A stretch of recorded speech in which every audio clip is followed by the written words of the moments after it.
Okay, so this is a pretty good book. Okay, if you could go into it further, there's some things here, you sound very big-worded and technical. You've got to read it and figure out what is this person actually saying, right? Are they making excuses, or is this the real deal? Okay. Yeah, sometimes these things can be complicated, but these people have obviously read it before they've uploaded it, and they've put all this the markings underneath it. Okay.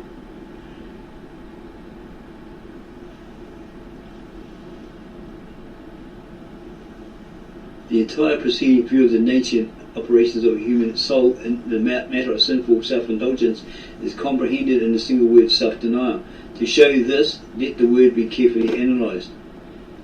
In the act of self-denial there is a conscious something to be repressed, and it belongs to me.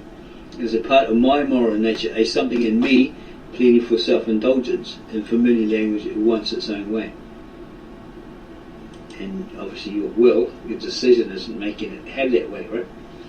2. Something within me says that I ought not to yield to it, that to yield to it would be wrong, and to refuse to yield to it would be commendable and right. Thus, some part of my moral nature commands me not to yield to another part of my moral nature. 3. I feel and know that there is a power within me qualifying me to do this, qualifying me to stand up against this internal inclination, and to refuse to gratify it. I know I can say to it, get thee behind me, I will not yield to thee, I will do right, I will reject the temptation and trample on it. 4. If I use this conscious power and stand up against this temptation, I stand up against myself. One part of myself exercises authority over another part of myself and demands obedience. Myself denies myself. Hence, the expression self-denial. The mind appears therefore to move in this threefold direction, in the direction of the inclination, the judgment and the will. A. There is an inclination to choose my own way of self-indulgence. B. There is a judgment deciding that the indulgence of the inclination, the yielding to it, would be wrong. C. There is the imperial will determined to follow the judgment instead of the inclination. And all this is a simple analysis of the word self-denial. When, therefore, rightful authority meets a moral being to which he feels disinclined to yield, reasoning conscience press him at once to resist this love of independence, this temptation, this drawing away of his own lust, and submit to the requirement. And if he would but resist it, as he might do, as God commands him to do, it's a commandment, right? As the devil might have done, and Adam might have done, and both would have done, not only would there be no sin in him, but he would merit the commendation. Blessed is the man that endureth temptation, but if he yields to it, he sins, and assumes the entire responsibility of the wrongdoing. He is never any more excusable in yielding to this occasion than is the glutton in his gluttony. Who would excuse a man for acting like a beast? And if he yields, he is perfectly free in doing. For were there anything in the inclination or impulse which determined the will of the moral being, anything in it of a compulsory nature, there would be no explanation of that remorse which rends the guilty soul. Remorse is the soul upbraiding itself for its sin, and wherever felt, it is its own clear testimony to the three things. So remorse is like regret, sorrow, okay? That you did that. Okay, 1. That the sin committed was wholly unnecessary. Could a convicted soul, in the extremity of its torment from remorse, see and feel that back of its wickedness there lay a necessity under which it acted, the remorse would cease at once. It would instantly clear itself from blame and from mental suffering by the reflection, I could not help it, and be at peace. There would be no longer be ground for remorse. There would no longer be ground for remorse or the possibility of it. So they wouldn't have any regret or sorrow or pity or worry about it, right? There might be any amount of regret at the unpleasant consequences which have followed, but there could be no self-reproach at being the guilty author of those consequences, and this is the essential ingredient in remorse. 2. Remorse is the soul's testimony that the sinful conduct was inexcusable. If in certain complicated cases of human action there are some things which appear excusable and others not, the remorse reaches only those which are seen to be inexcusable and keeps exact pace with the inexcusableness. Whatever is seen to be excusable ceases to distress. Self-reproach extends only to that for which the soul cannot find no good excuse. Okay, so it's sort of picking up there. We're feeling it's picking up there. Right? It's getting into the explanation of things. It's actually becoming quite good. Okay, so I'll look over that again.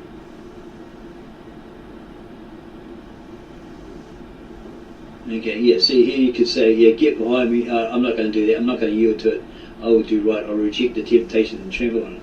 Okay, you could probably say that, but you probably go back and do it anyway, again, or maybe, wasted effort. But that's why they say in scriptures, like Christians will tell you can't do without God, the power of God, with Christ, right? Okay, here, see, if I use my conscious power and stand up against it, this temptation, I stand up against myself. Yeah. It's like we came across a Hebrew Israelite guy who said, he was crying out to God saying, God, are you there, God? No reply. And then, are you there, God? Are you listening? And then suddenly he had this voice in his head that said, yes, I'm listening to you, my son. And he started talking to himself. Then he realised he was actually talking to himself. It was all in his head.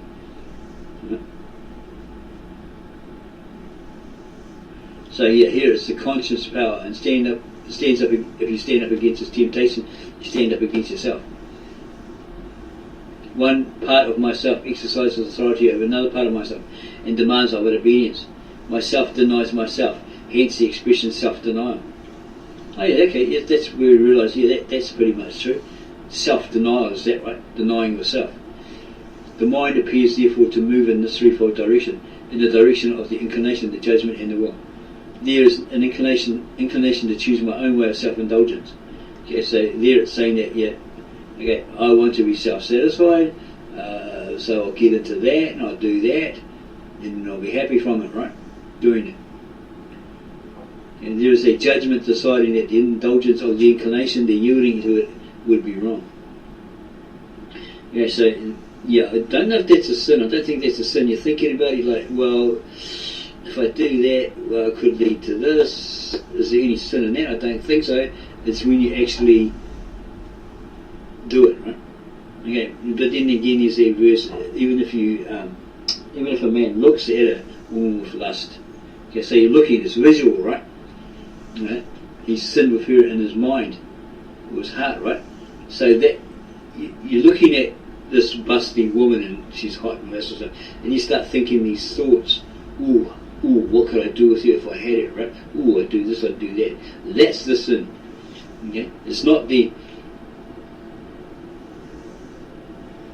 single aspect of there's a woman. She's pretty. It's not, the sin's not until you start to think these perverse thoughts. What can you do with her if I had her? Ooh, I'd do this, I'd do that. There's your sin right there. Okay? You're allowing these thoughts to be formed in your head and swirl around in your head. You say, if you know the verses very, very well, you've got them in your conscience, right? You say, well, to look at a woman like that and have those thoughts is adultery, according to the scriptures, right? Maybe go away and pray about it, right? That's why we notice with Islam, when they're walking down the street, a Muslim walking down the street, and he sees this buxom woman, everything's flopping up and down, he puts his hands to the sides of his eyes so he can't see it. We haven't seen any do that, but that's just what we read in the Quran, that sort of thing. Yeah. So it's like, it's like he's blocking it up. Okay? And that's probably why they say, they should be all covered up, women should be covered up with a hijab, all that sort of stuff. Right? But we think maybe it's because they don't want anyone else looking at their wife. Because some of them look quite pretty, with all the hijab on and all that sort of stuff. And you see their eyes, they're maybe half-halves. Like the skin, the wet sort of stuff, and they look quite pretty. Okay. But that's probably what that is, right? Okay, so you could look the other way, look at the sky, look at the ground or something. Okay? Put dark glasses on or something. Pretend you don't have eyes that see that sort of stuff. There she go. Look the other way, that sort of thing. It's all practice, isn't it? Yeah, this book is getting quite interesting. Speaking some truths here about self-denial. Yes, it's basically, yeah, as it says when defined. Yeah, you're denying yourself. It's like a piece of cake. Yes, I've had too many pieces of cake. Think about others. I deny myself those last 3 pieces of cake. Then you go, oh, what the hell, I need them, what? You know you should have stopped, right? Because now someone else, your kids come home and like, you ate all the cake, you ate the whole cake. Oh my gosh.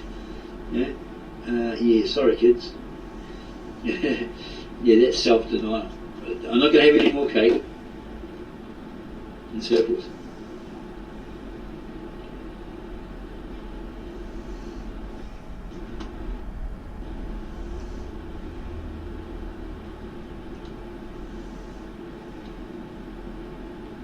It's very interesting.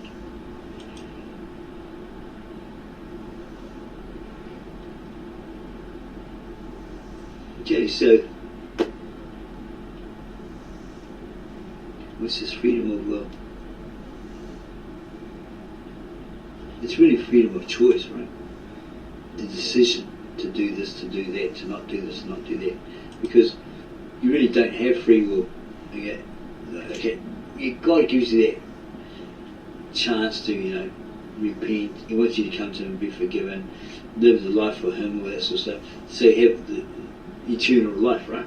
All that sort of stuff. He's just waiting for it. Okay? But the Israelites, they didn't have free will.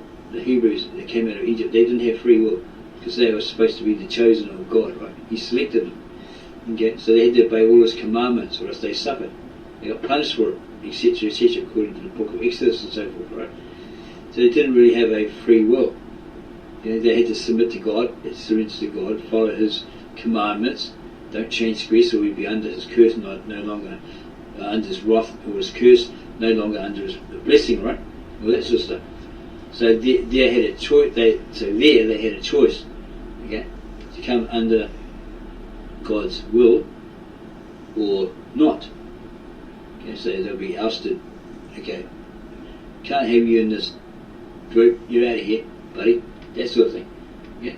But once they were they're in that group, right? They were all told to submit to the will of God, to obey His will. Forget theirs, and just obey His. But some decide, I'll rebel, I'll do this, I'll do that. I'm not going to get told what to do. Have some guy tell me what to do. I'll do what I want, when I want, how I want, with who I want. That sort of thing. So they were no longer under the blessing of God, they were under the wrath or curse of God. So they suffered the consequences, right? And then maybe they realised it, they see other people who had been killed off, damn, I think I better get back with God. That sort of thing. Okay, so if you really like this video, like us, give us a like, subscribe to our channel, add your comments below, and then go share this video with your family, friends and others. We may read this book again from the very beginning of this particular chapter and do a part 2 or something like that. Because it's like, it's kind of it's a good book, but all this technical, all this wording is like, can be confusing, right? So it would be a really good book to read and know and realise, right? How can it stop you from sinning? Okay, people out there say, oh no, you can't stop sinning until you die. Yeah, okay, a lot of you can't because you're not even trying. There's a whole thing, there's commandments here, maybe in James it says, if you're the children of God, you're the seed of God, you've got the Bible scriptures in the back of your conscience, that's what the seed is, right? Etc., etc. Then you won't sin. You refuse to sin. Okay? Etc., etc. It's a commandment. Do not sin. You won't sin. For the children of God, you cannot sin. Refuse to sin. Resist the devil, that sort of stuff. Or else you become a child of the devil. Okay? You're either one or the other. And that shows the difference between either, children of God and the children of the devil. So yeah, they're commandments. They're like when you go in the army, you just go there and sweep this floor and peel these potatoes and hang up these washing and all that sort of stuff. It's an order. Okay, it's a command. You've got to go do it, or else you get in trouble. Why didn't you do it? So you get disciplined, don't you? It's like being under the wrath of God. It's anger, right? And you're punished for it. Yeah, so if in the army you mess up and don't do as you're told, you get so many press-ups, so much PT, They're trying to break you down so you'll be obedient, right? In combat, under fire, as well as on the army base, right? Okay, so if you like this video, like, subscribe, add your comments, share with others. Thank you for taking the time to watch this, our latest video upload.